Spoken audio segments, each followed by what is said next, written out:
নবান্ন অভিযানের দিকে, কারণ বিভিন্ন দিক থেকে মিছিল শুরু হয়ে গিয়েছে। অন্যদিকে পুলিশ মোতায়েন রয়েছে, কাঁদানে গ্যাসের সেল থেকে জল কামান, এই সমস্ত কিছু তৈরি রাখা হয়েছে। আর ইতিমধ্যেই যে ছবি আপনাদেরকে দেখাচ্ছি, সংগ্রামী যৌথ মঞ্চের কনভেনার ভাস্কর বাবু তিনি কথা বলছেন, ভাস্কর ঘোষ কথা বলছেন পুলিশের সঙ্গে। হ্যাঁ ঠিক আছে, এই মুহূর্তে সেই ছবিও আপনাদেরকে দেখানোর চেষ্টা করছি। পুলিশের সঙ্গে কথোপকথন সংগ্রামী যৌথ মঞ্চের কনভেনারের।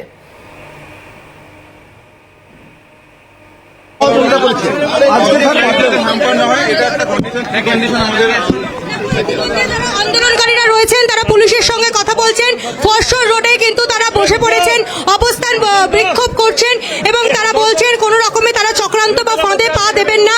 সেক্ষেত্রে তারা রাস্তাতে বসে পড়েছেন ইতিমধ্যে ব্যারিকেডের আগে।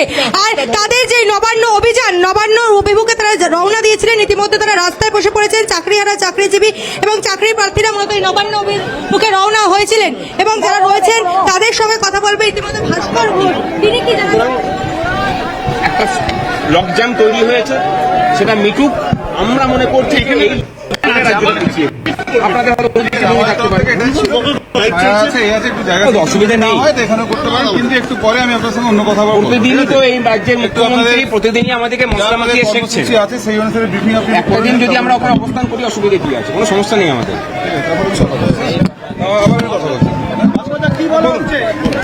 কি বললো বলছে যে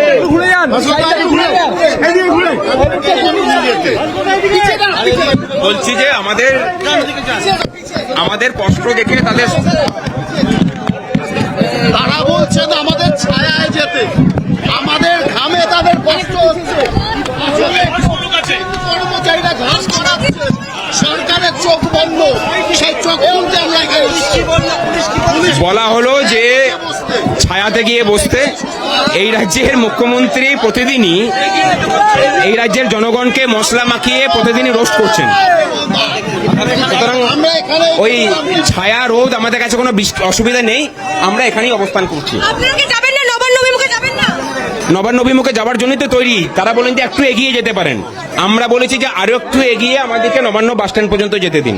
ওনারা বলেছেন সেটা সম্ভব নয়। সম্ভব যখন নয় তখন আমরা আমাদের কনভিনিয়েন্ট জায়গাতে বসছি, আমরা এখানেই বসছি। একদম প্রতিবাদ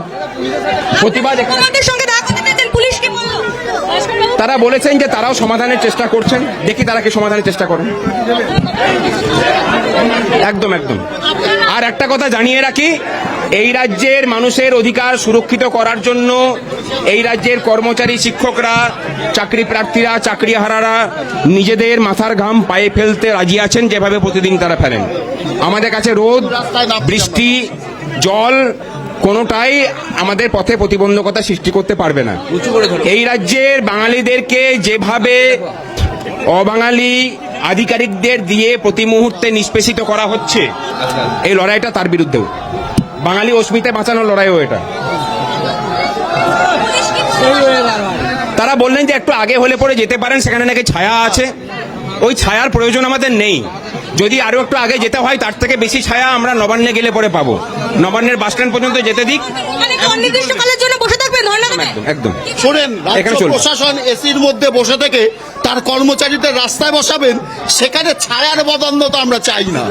আমরা ঘাম ঝরিয়েই লড়াই আন্দোলন করছি, সেই ঘাম ঝরিয়েই লড়াই আন্দোলন জারি রাখবো। সেগুলো কি আপনাদের পুলিশ কিছু বলেছে? মুখ্য সচিব বা মুখ্যমন্ত্রীর সঙ্গে বসানোর কোনো কথা বলবেন? জানেন, আমরা বলেছি যে যদি মুখ্যমন্ত্রী সদিচ্ছা থাকে তিনি অনলাইনেও বসতে পারেন, আমরা রাজি আছি বসতে। কিন্তু আলোচনা চাই এবং এই সমস্যাগুলোর সমাধান চাই। এই যে ছেলে মেয়েগুলো বসে আছে, আমি একেই দেখিয়ে বলছি, 2009 সালেও প্যানেলভুক্ত ছিল প্রাথমিকে, এখনো পর্যন্ত চাকরি পায়নি। কত লড়াই 2009 থেকে 2025 পর্যন্ত 16টা বছর তারা লড়াই করছে। কত রক্ত, কত জোর করে লড়াইটা চালিয়ে যেতে হচ্ছে। আর কত দেওয়ালে পিঠ ঠেকাবেন তাদের?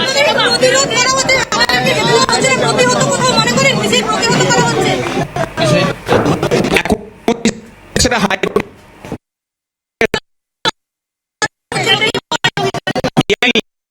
যেটা বলছিল সেটা সংবিধানের।